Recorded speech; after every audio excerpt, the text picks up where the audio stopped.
I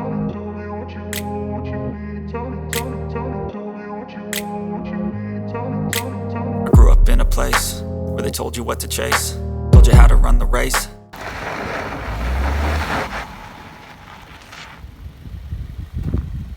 Back 3 years ago, I used to drive a Subaru Forester XT, just like the one that Sarah and Tuned drives.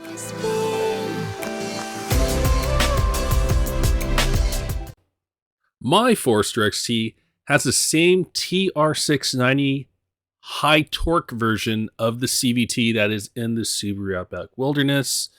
And you know what? I had some issues with it.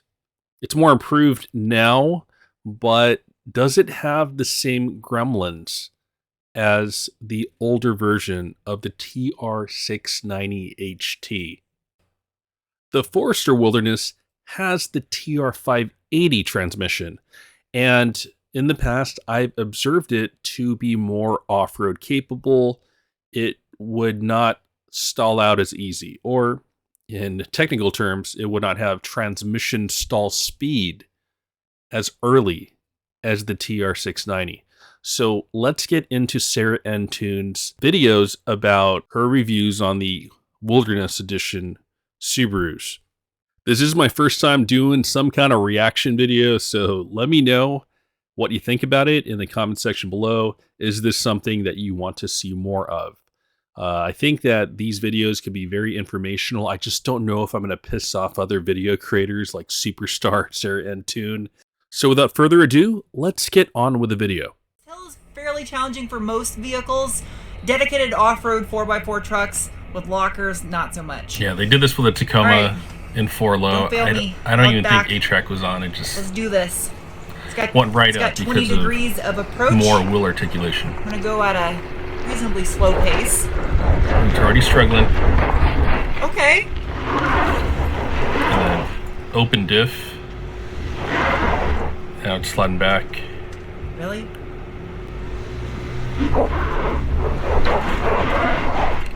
Are you serious? Yeah. It's a open front and rear diff for you. Try one more time. I'm not going fast because that's how you break stuff. I want to do this at a slower rate. Spinning wheels, three-wheeling it. This is definitely doing a Front lot passenger better than the Forester. He's up in the air, but it's still making forward progress. It needs... Oh, it's crawling. Come on. Right here, it's trying to pulsate those brakes. It won't do it. Subaru calls that an ELSD. That is incorrect terminology. It's just brake-based all-wheel drive, or it just uses the ABS to brake a wheel to send power to the other. It's not a real LSD. You see that there's transmission stall right here. Transmission speed stall.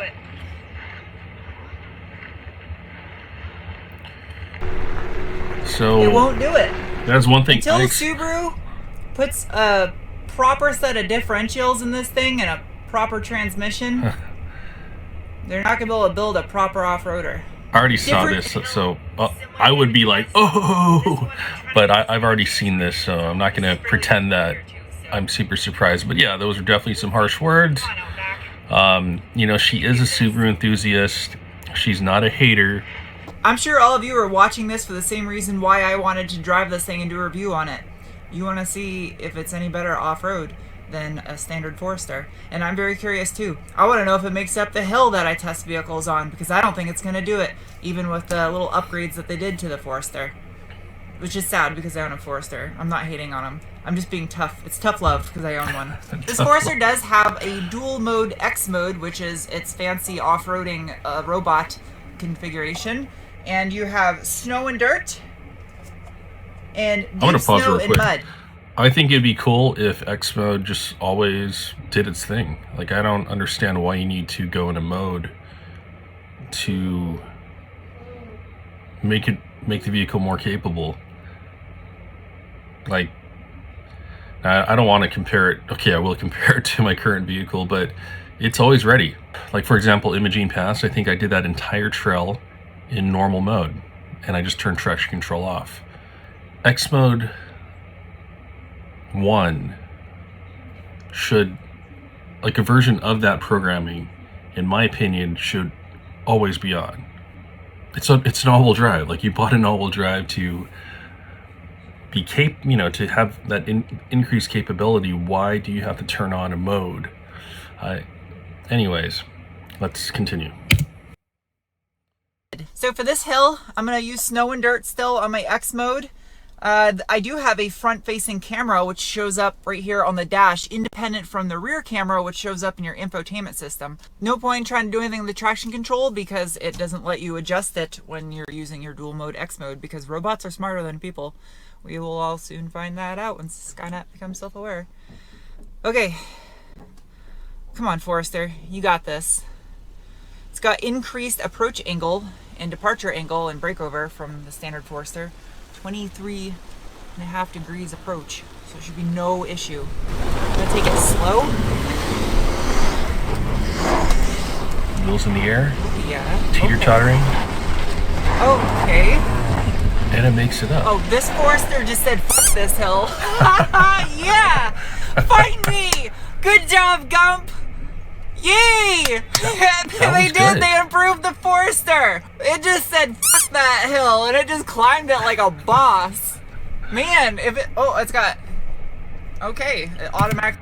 Alright, so if you saw that, it was teeter-tottering on front passenger, rear driver, and it still had forward progress, still made it up. And the wheel spin didn't even seem that bad. Like, I'm kind of wondering if they put an LSD in this thing. Let's go. I'm going to watch that again. 23.5 degrees approach, so it should be no issue. I'm going to take it slow.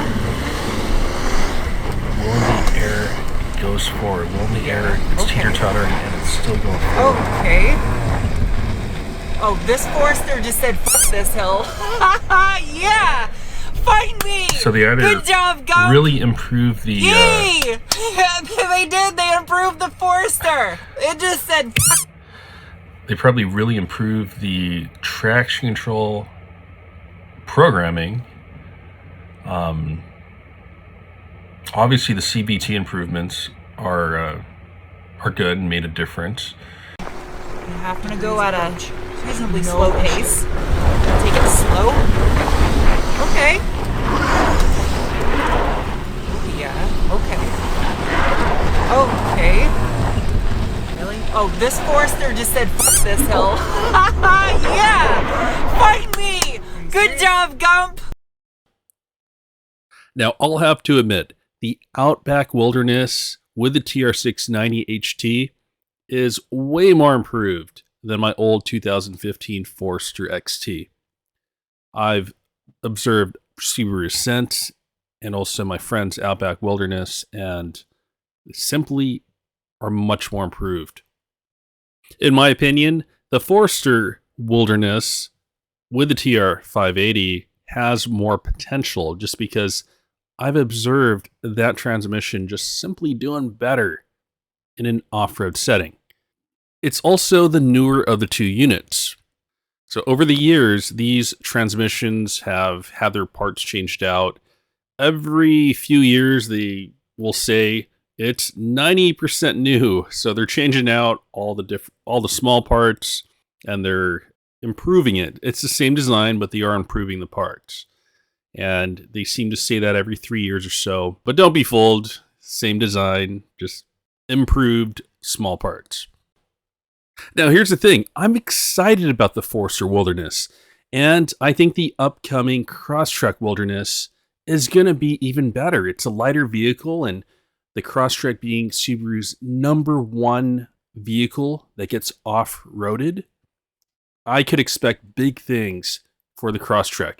Nothing drastic, but if the Forester climbed this relatively easy, then I think the Crosstrek is going to, even if it does a little better, that is a huge step in the right direction. I think that, out on the trails, there's going to be a lot more respect.